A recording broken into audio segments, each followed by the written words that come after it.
고린도후서 5장 17절 한 절 말씀을 함께 봉독하시면 좋겠습니다.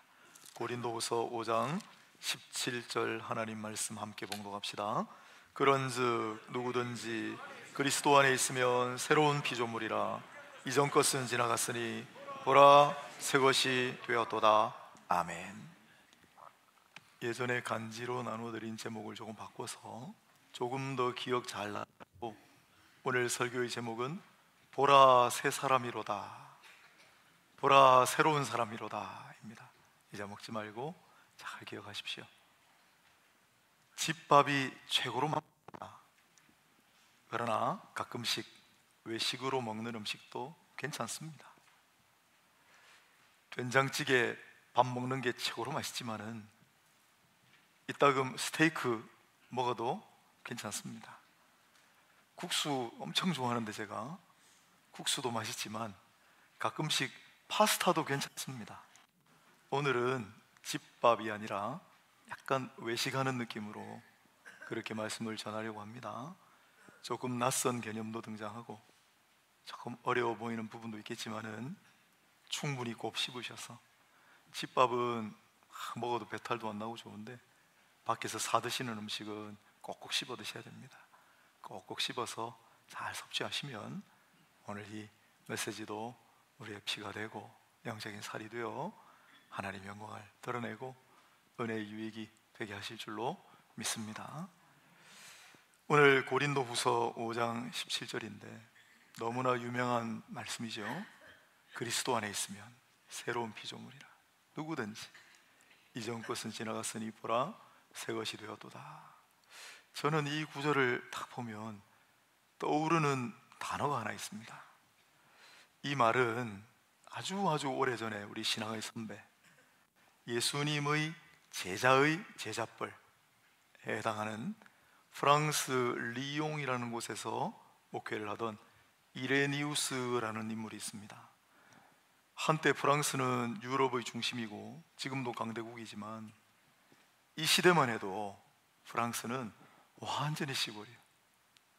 촌 마을의 자그마한 교회 목사님이에요, 이레니우스.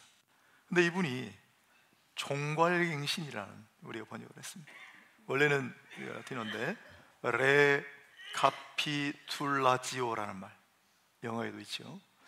이 말을 뭐로 번역할까 참 어렵습니다. 가톨릭 쪽에서는 수렴이라고 번역합니다. 수렴. 영어 단어를 찾으면 개요, 요약이라고 나옵니다. 무슨 의미인지 대충 알겠습니다.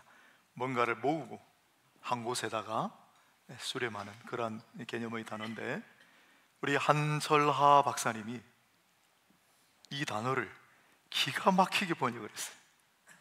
저는 정말 이 단어를 이야기할 때마다 너무 신나요.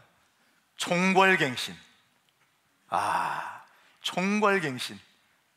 정말 강렬한 인상을 주는 단어가 아닐 수 없습니다. 한 번 들으면 쉽사리 잊혀지지 않는, 어떻게 이렇게 번역을 해내셨을까요? 저는 이런 것도 그냥 번역이 되는 게 아니고, 여러분이, 박사님이, 교수님이 얼마나 씨름을 했겠습니까? 하나님, 이 말이 우리 말에 없는데 뭐라고 번역을 하면 좋겠습니까? 고심에 고심을 거듭하고 기도하고 기도하다가 지혜를 주셔서 이렇게 번역했다고 생각합니다. 총괄갱신, 무슨 뜻일까요? 총괄해서 갱신했다는 뜻이죠. 원래 이 개념은 에베소서 1장 10절을 근거로 합니다. 그런데 에베소서 1장 10절은 하늘에 있는 것들이나 땅에 있는 것들이나 그리스도 예수 안에서 통일되게 하려 하심이라, 이런 구절입니다. 그리스도 예수 안에서 모든 것이 다 통일이 된다, 하나가 된다. 그런데 총괄갱신이라고 번역한 이 말은 사실 고린도후서 5장 17절이 더 잘 어울립니다. 그리스도 예수 안에 있으면 새로운 피조물이라, 모든 것이 새롭다. 즉 그리스도 예수 안에서 인간을 포함한 모든 것이 다 새롭게 된다는 거예요. 주체를 바꾸면 그리스도 예수를 통하여 하나님께서는 모든 것을 회복하신다. 하나님의 형상을 회복하신다. 갱신하신다. 갱생케 하신다. 그런 단어가 바로 총괄갱신입니다. 조금 낯선 개념이지만 오늘부터 마음에 잘 꼽히고 또 집에 가셔서 한 번 더 들여다보시기 바래요. 제가 주일 설교 교재와 답안을 만들어 가지고 몇 년째 해왔습니다. 올해부터는 조금 더 많은 분이 참여하면 좋겠다는 생각이 있어서 기도해보고, 예전에 제가 섬기던 교회에 이걸 조그만 종이로 해가지고 주보에다가 다 간지로 매주 내드렸거든요. 제가 돌아보면 저도 집사 시절에 늘 간지로 들어오는데 그걸 매주 하진 않았어요. 그래서 기도하고 고민하다가 그건 하지 말자, 대신에 지금까지 해오던 대로 하는데 한 장으로 줄였습니다. 좀 촘촘하게 해가지고 앞에는 교재, 뒤에는 답안이 있습니다. 내용이 빈약해진 건 아닙니다. 저는 이 주일날 선포된 말씀을 여러분 한번 그냥 듣지 마시고 집에서 충분히 묵상하고 꼭꼭 씹어서 섭취를 잘 하시기를 바라는 마음이 간절합니다. 오늘 제가 40장 출력해 왔는데 보다 많은 분들이 참여하여 머지않은 날 400장을 출력할 수 있게 되기를 소망합니다. 제가 감히 말씀드리는데 자랑하려는 건 아니고, 여러분 주일날 말씀을 가지고 딱 3년만 해보세요. 3년만 구역에 사셔도 좋고 혼자 하셔도 좋아요. 좀 어렵다고 이야기하시는 분들이 있던데 이건 그냥 앉아서 5분 10분 만에 보는 그런 내용이 아닙니다. 성경책 펴놓고 질문을 보고 답도 한번 해보고 뒤에 답안도 보고 시간도 좀 필요해요. 서로 나누면 더 좋습니다. 3년만 해보세요. 저는 자신합니다. 보증합니다. 이거 3년만 하시면 웬만한 성경 공부, 신학교 가신 것 이상으로 여러분 성경에 가까이 가십니다. 꼭 묵상하시고 꼭 연구하셔서 하나님 말씀의 큰 비밀과 유익이 있습니다. 그걸 만끽하고 받아 누리시는 모두가 되시기를 축복합니다. 오늘 총괄갱신도 들으면 잊어먹잖아요. 이번 주 또 한번 묵상해 보시고 꼭 내 걸로 만드시기를 바랍니다. 총괄갱신이 어떻게 일어나느냐? 그리스도 예수 안에 있으면 일어난다는 거예요. 그러면 그리스도 예수 안에 있다는 말은 무슨 뜻일까요? 이건 우리가 많이 쓰는 표현은 주님과 함께예요. 그러나 예수님과 함께 있다고만 해서 그리스도 예수 안에 있게 되는 건 아닙니다. 예를 들어 보겠습니다. 엠마오로 가는 두 제자 이야기를 다 아시죠? 주님 부활하시고 그 사실을 모르고 슬픈 기색을 하며 고향 마을로 돌아가고 있던 두 제자에게 주님이 나타나셔서 한참 길을 동행해 주셨어요. 그래도 몰랐습니다. 주님이신 줄 알아채지를 못했습니다.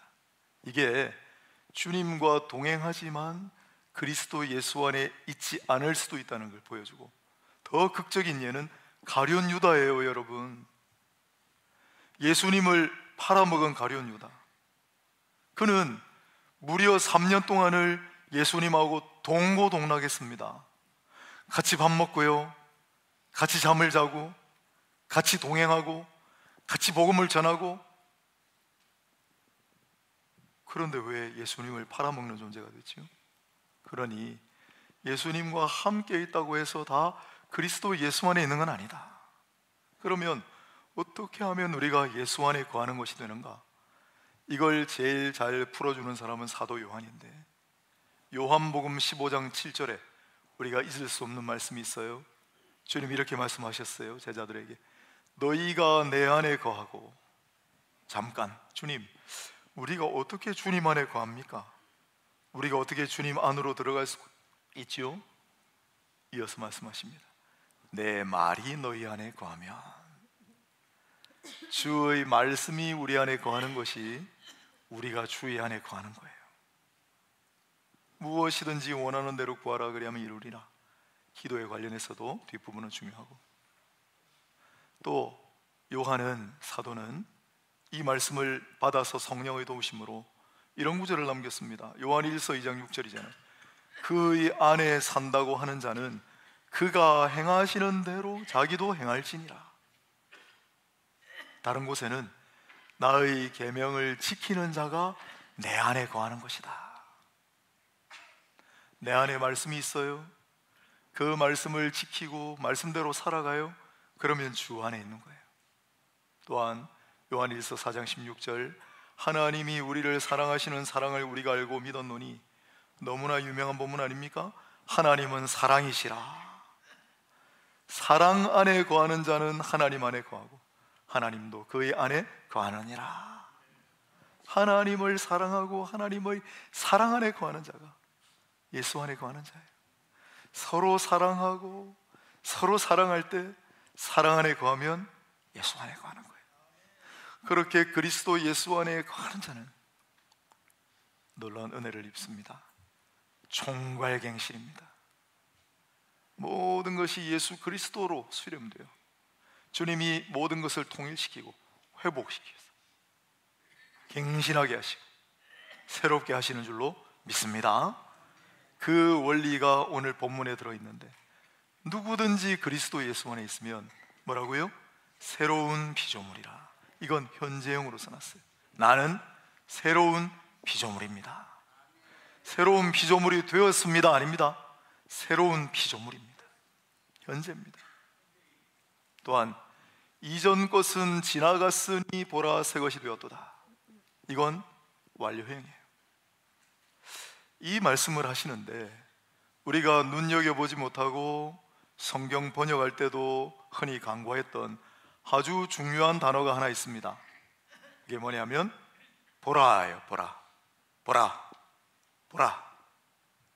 오늘 본문은 다행히 보라를 살려놨는데 안 그런 본문이 많습니다. 보라, 무슨 뜻일까요?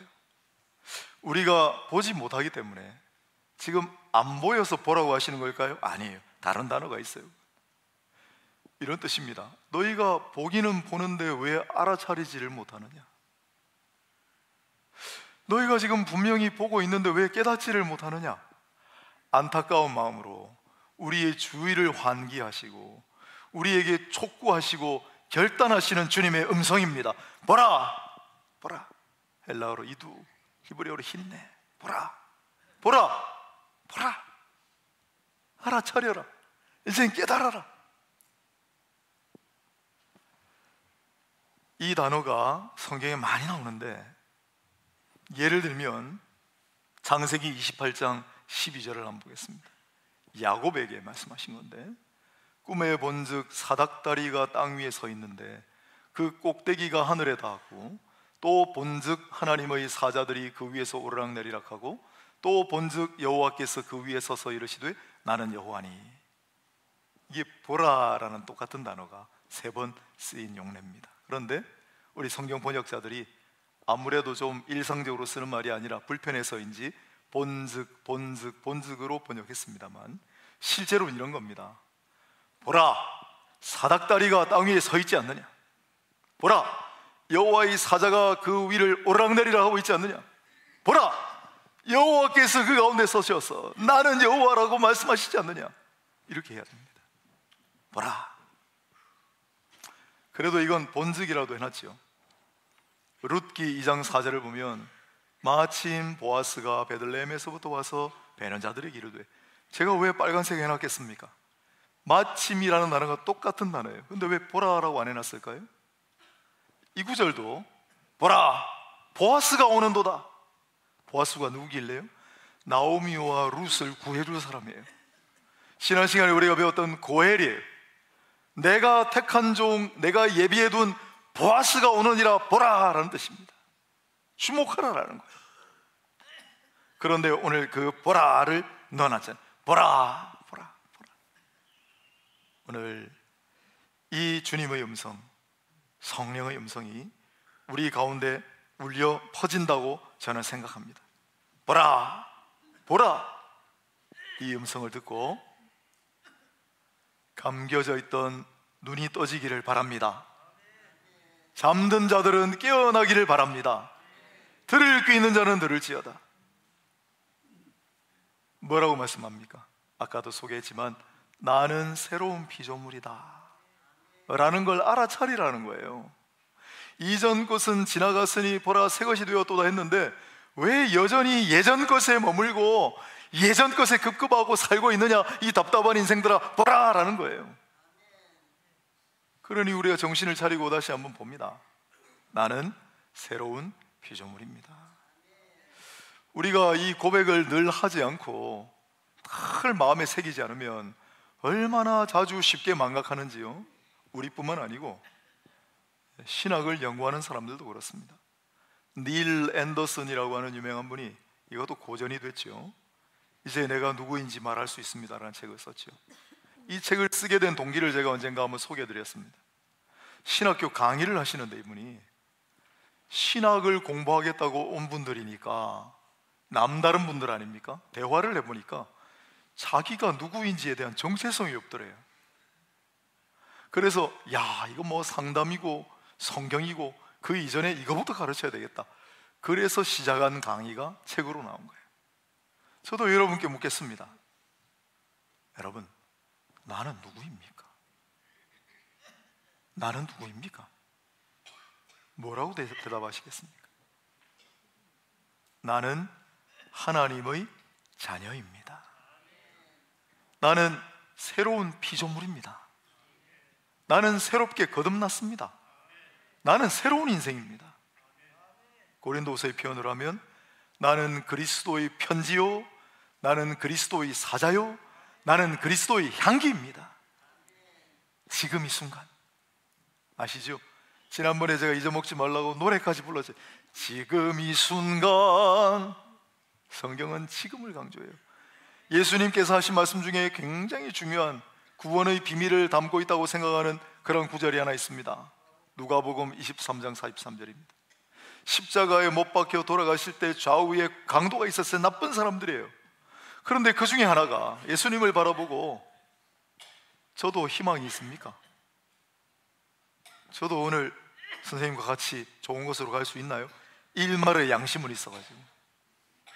그럴 때 예수께서 그에게 뭐라고 하셨습니까? 아, 하나님께서 용서해 주실 거야. 아, 당신도 좋은 곳으로 가게 될 거요. 그렇게 말씀 안 하셨어요. 오늘 내가 나와 함께 있으리라. 오늘입니다. 오늘. 아유, 얼마 뒤에 교회 나갈게요. 그 소용없습니다. 오늘입니다. 제가 조금 있으면 제가 한번 구원에 대해 생각해. 오늘입니다. 고린도서 6장 2절 보세요. 5장 17절 바로 뒤에 있습니다. 이르시되 내가 은혜 베풀 때 너에게 듣고 구원의 날에 너를 도왔다 하셨으니 보라 지금은 은혜 받을 만한 때요, 보라 지금은 구원의 날이로다. 보라 보라 해놨잖아요. 뭘 강조합니까? 지금이 바로 구원의 날이라는 거예요. 지금이 바로 은혜 받을 때라는 거예요. 지금이 중요해요. 오늘이 중요합니다. 나 지금 오늘 바로 지금 이 순간 새로운 피조물입니다. 나는 하나님의 자녀입니다. 당당하게 떳떳하게 누가 물어도 반사적으로 대답하실 수 있는 우리 모두가 될 수 있기를 바랍니다. 그런데 그게 왜 잘 안 될까요? 왜 우리는 여전히 예전의 우리의 모습에 급급하고 이전 것은 다 지나갔고 다 새 것이 되었다고 했는데 왜 예전의 모습에 갇혀서 여전히 살아가고 있을까요? 고백을 하셔야 됩니다. 늘 확인을 하셔야 됩니다. 그래서 로마서 12장 2절 9절이 중요해졌습니다.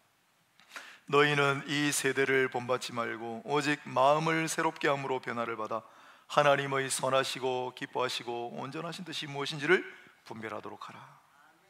이 말씀은 첫 줄도 중요하고 셋째 줄도 중요하고 오늘 우리가 할 건 둘째 줄입니다. 마음으로 변화를 받아. 총괄갱신이라고 그랬습니다. 그리스도 예수 안에 있으면 주 예수 그리스도로 말미암아 하나님께서 모든 피조물을 새롭게 하시는 줄로 믿습니다. 그걸 우리는 가만히 있으면 되느냐? 아니요. 새롭게 하셨기 때문에 나는 새로운 피조물입니다. 이전 것은 다 지나갔습니다. 나를 둘러싼 모든 것이 다 새롭게 되었습니다. 끊임없이 고백하고 확신하고 그런 마음가짐으로 살아가셔야만 변화된 인생을 사실 수 있다 그 말입니다. 계속 고백하셔야 됩니다. 서로 간에 고백하셔야 됩니다. 마음으로 확신을 가지셔야 됩니다. 마음가짐이 중요합니다. 그래야 우리는 새로운 인생을 삽니다. 거듭 말씀드리지만은 새해가 왔다고 새로워지는 것은 아닙니다. 내가 새로워질 때 모든 것이 달라지는 겁니다. 나를 새롭게 하시는 이는 하나님이시지만 새롭게 하신 그 은혜를 곱씹고 나는 새로워졌습니다, 나는 새로운 인생을 삽니다, 늘 확신에 찬 고백을 하셔야 그런 인생을 살아갈 수 있다는 거예요. 이렇게 새롭게 변화된 인생은 모든 것이 달라집니다. 사물과 역사를 보는 시선이 달라집니다. 우리의 마음, 감성도 달라지고요, 또한 추억도 새로워집니다. 언제부터인지 불쌍한 사람들을 보면 눈물도 많아지고 괜히 도와주고 싶어가지고 주머니를 뒤지는 나 자신을 발견하게 됩니다. 새로워진 겁니다. 축구나, 어제 축구 보다가 답답하셨죠? 축구나 볼링이나 골프보다도 예배 드리는 것이 더 기쁘고 재미있고 보람을 느끼는 자신을 발견하고 놀라곤 합니다. 삶의 습관이 달라지고 라이프 스타일 자체가 큰 변화를 겪습니다. 내가 새로운 피조물임을 자각하고 그 마음가짐으로 확신하고 고백하고 나아갈 때 실제로 이런 새로운 인생을 살아갈 수 있다는 것입니다. 이러한 놀라운 변화의 은총 가운데 살아가시기를 축복합니다. 시선이 달라지고 우리의 감동도 달라지고 우리의 마음가짐도 달라지고 판단도 달라지고 행동거지도 달라지고 모든 것이 다 달라집니다. 말하기가 길잖아요, 어렵잖아요. 이걸 한마디로 일목요연하게 설명할 수 있을까? 있습니다. 아비투스라는 말입니다. 최근에 이게 조금 유명해져서 책도 나왔는데요, 아비투스. 이 말은 영어의 헤빗, 습관하고 어원이 같습니다. 우리 진영에서 나온 말이 아니고 프랑스 사회학자 피에르 브루디웨라는 사람이 있습니다.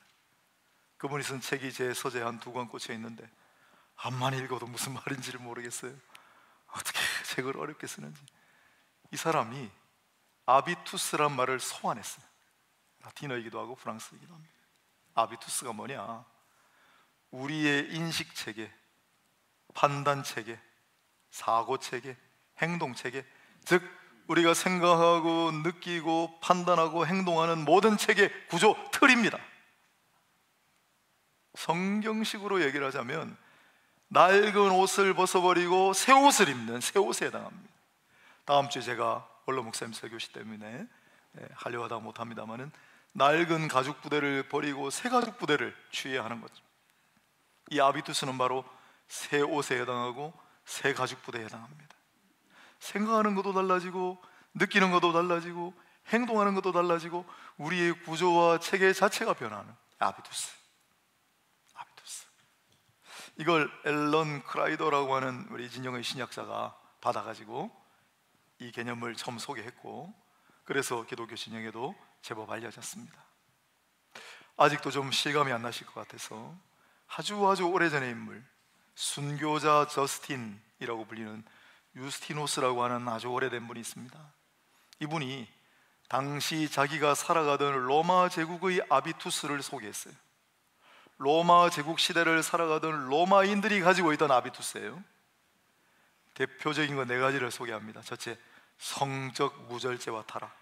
로마 시대는 지금까지도 비교할 수 없을 정도로 성적으로 무절제하고 음란히 판을 쳤던 시대였습니다. 두 번째로, 종교가 횡행했는데 마술적 사교가 횡행하는 종교의 시대였어요. 신비주의와 우상숭배가 난무했습니다. 세 번째로, 경쟁적 물욕에 물든 부와 소유. 가만히 생각을 해보면 이게 2000년 전의 로마 시대를 이야기하는 것이 아니라 바로 지금 오늘 우리가 살아가고 있는 시대와 관련이 있는 것처럼 느껴지지 않으세요? 각종 사슬에 물든 그러한 종교, 경쟁적 물욕에 물들어 경쟁하고 남의 것을 뺏어서 자기 부와 소유를 축적하는 그러한 사람들, 성적인 무절제와 타락. 마지막으로 4번째, 타자에 대한 증오와 혐오.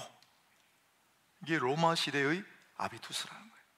그런데 이렇게 살아가던 사람들 가운데 일단의 무리들이 나타났어요. 이 사람들은 전혀 다른 인식, 전혀 다른 판단체계, 전혀 다른 행동체계를 가지고 있었습니다. 그리스도인들이었어요. 그리스도인들의 아비투스를 한마디로 정의하면 이런 게죠. 성적인 절제, 처첩을 두지 않았습니다. 가정을 끔찍하게 여겼습니다. 그 당시로서는 흔치 않던 일입니다. 또한 하나님을 향한 희생과 헌신을 종교의 중심으로 삼았습니다. 또한 놀라운 것은 부와 소유에 집착하지 않고 남의 것을 빼앗아서 자기의 배를 채우는 일을 다 포기하고 심지어 자기가 가지고 있는 것조차도 다 내어놓아 분배하고 나눔하는 사상 초유의 아비투스를 보여줍니다. 그리고 마지막으로 서로 사랑하고 용서하고 화해하는 아비투스를 보여주었습니다. 그리스도인들입니다. 이 신학자의 진단이 아니라 성경이 실제로 그렇게 증언하고 있잖아요. 바울의 증언입니다. 사도행전 2장 44절부터 제가 좀 소개해놨죠. 믿는 사람이 다 함께 있어 모든 물건을 서로 통용하고 또 재산과 소유를 팔아 각 사람의 필요를 따라 나눠주며 날마다 마음을 같이하여 성전에 모이기를 힘쓰고 집에서 떡을 떼며 기쁨과 순전한 마음으로 음식을 먹고 하나님을 찬미하며 또 온 백성에게 칭송을 받으니 주께서 구원받는 사람을 날마다 더하게 하시니라. 이런 놀라운 일이 있을 수 있습니까? 자기의 가진 소유를 다 팔아서 내어놓고 어려운 이웃들과 형제자매들과 나누고 날마다 성전에 모여서 하나님을 찬양하는 것을 힘쓰고 기쁘고 감사하는 마음으로 날마다 교제하고, 이게 바로 그리스도인들이 보여준 한 부분이 아닙니다. 말만 달라진 것이 아니고 행동까지만 달라진 것이 아니고 그들의 인식체계, 판단구조, 행동체계 모든 것이 다 달라진 새로운 아비투스를 보여준 거죠. 바로 그 모습을 보고 백성들이 이들로 말미암아 하나님께 영광을 돌리고 이들을 칭송하고 그 결과 하나님께서 구원받는 사람들을 수도 없이 더하게 하시는 역사가 나타난 거예요. 그러면 이러한 새로운 아비투스 안에 살아가려면 우리는 어떻게 하면 좋겠는가? 그 답은 바로 그리스도를 본받는다라는 데 있습니다. 사도 바울의 또한 고백입니다. 고린도전서 11장에 내가 그리스도를 본받는 자가 된 것처럼 너희도 나를 본받으라. 바울은 제자에게 나를 본받으라 라는 취지로 말한 게 아닙니다. 내가 그리스도를 본받은 자 된 것처럼 너도 나를 본받아서 그리스도를 되기 위하여 애쓰고 몸부림치라. 바울은 베드로도 요한도 예수 그리스도의 말씀과 그분의 품성과 그분이 하신 사역을 늘 마음에 새기고 나도 따라해야지, 나도 본받아야지 몸부림치다 보니까 자기도 모르게 그게 몸에 배었어요. 그게 생각에 배었어요. 그래서 새로운 아비투스가 형성이 된 거예요. 이건 생각해보고 깊이 고뇌해보고 잠깐만 기도할 시간을 주세요가 아니에요. 즉각적으로 튀어나오는, 조건반사적으로 튀어나오는 말과 행동 반응입니다. 그리스도를 본받아. 토마스 아 캠피스라는 인물이 있습니다. 그리스도를 본받아라는 책을 썼습니다. 이게 몇 번째 우리나라에서도 새롭게 개정된 판인지 모르겠어요. 최신이라고 적혀 있죠. 제가 가지고 있는 책은 옛날 겁니다. 빨간색 표지. 지금도 계속 사람들이 사본다는 거예요. 성경 다음으로 많이 팔린 신앙고전서라는 별명이 붙어 있는 책입니다. 제목이 뭐라고요? 그리스도를 본받아. 그리스도를 본받아. 우리가 앞으로 소그룹 중에 신앙반, 신학방 이런 거 할 때 여러분들 신청하시면 이런 책을 같이 읽는 거예요. 같이 읽기만 해도 얼마나 은혜되는지 몰라요. 그리스도를 본받아. 이 책이 나오고도 300~400년 동안 수없이 많은 크리스찬들이 어떻게 해요? 그리스도를 본받기 위해, 그리스도를 본받고자 몸부림쳤던 우리 신앙의 선배들을 본받기 위해 살아왔습니다. 그리고 자기도 모르게 몸에 밴 태도와 습관과 행동 거짓들. 2003년도에 아미시라고 하는 기독 공동체가 있거든요, 미국에. 거기에 아주 끔찍한 일이 벌어졌습니다. 한 정신 나간 사람이 총을 들고 가서 아무 죄 없는 그 사람들은 평화 속에 살아가는 유별난 사람들이었거든요. 그것 때문에 손가락질도 당하고 좀 따돌림도 당했지만 그 마을에 들어가서 아무 죄 없는 아이들을 무차별적으로 쏘아서 죽이는 참극이 벌어졌습니다. 모든 미국 사람들이, 세계가 깜짝 놀랐는데 더 놀랄 장면이 그 다음 벌어졌어요. 마치 그런 일이 일어나기를 기다리기라도 했던 것처럼, 물론 절대 기다리진 않았겠죠. 그 아이들을 잃은 부모님들이 가해자 부모님들을 초청하기 시작해요. 찾아갔어요. 함께 얼싸안고 가해자 부모들을 위로하기 시작해요.